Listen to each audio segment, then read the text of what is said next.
Recording? Cool.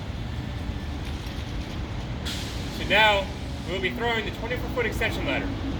You first want to find an area, preferably an open field or an open part of the parking lot, away from any buildings or vehicles.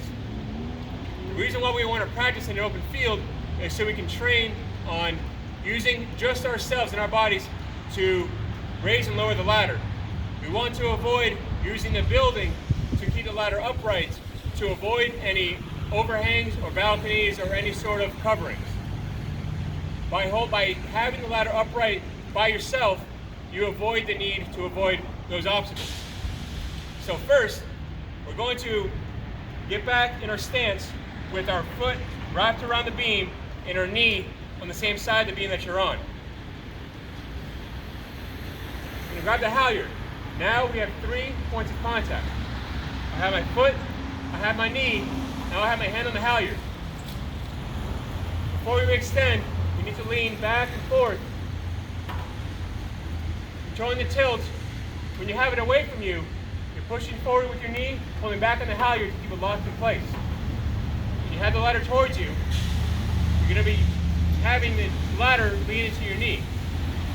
When we are extending the ladder, we will have the ladder away from us. So we'll be using the halyard and our knee to keep balance when it's going up. When we are lowering the ladder, it's all going to be in your knee and your foot, just like we just practiced in balancing a ladder.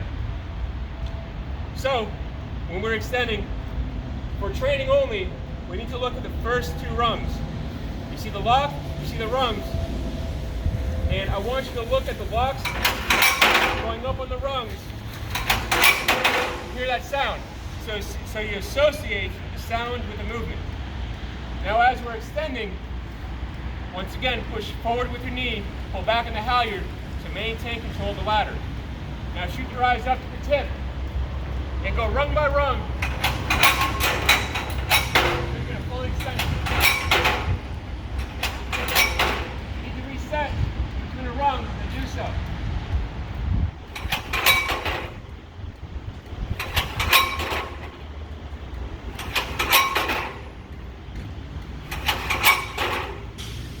Now we're fully extended. To reset, feel your foot, feel your knee pushing forward, and feel your hand on the halyard pulling back. Now, get your hand all the way extended out, as far as it'll go. Push forward with your knee, pull back on the halyard, and tilt the ladder back and forth so you can feel full control of the ladder.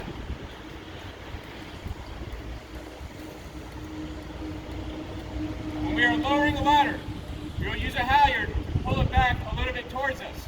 You will feel the ladder engage into your foot and lean on your knee. Bring the halyard to the ladder.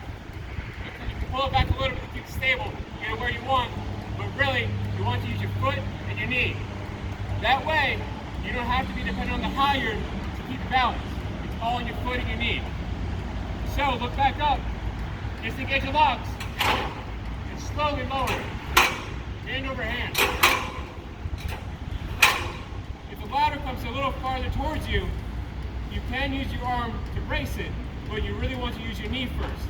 If at a last resort you need to use your arm to brace it, that's okay. Try to use your knee.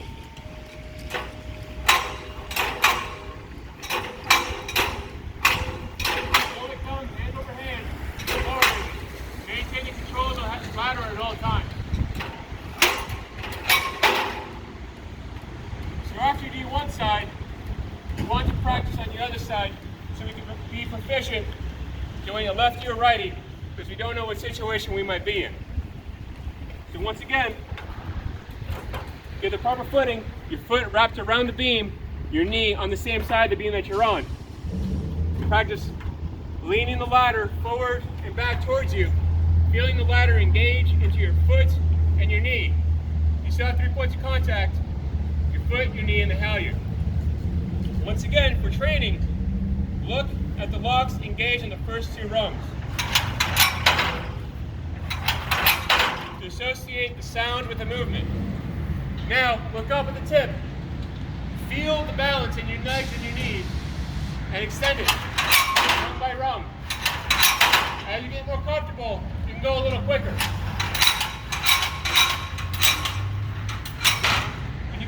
extended, and you reset and you feel the balance, get that halyard all the way out. The farther out you have the halyard, the more control of the ladder you have when you're descending to a building. So lean it back and forth a couple times. Now bring the ladder a little bit towards you, having it gauge it to your knee. You feel it in your foot. And bring the halyard to the ladder. Pull it back if you need to. But once again, you should be able to have zero slack in the halyard and maintain full control of the ladder. Disengage your locks and lower the ladder.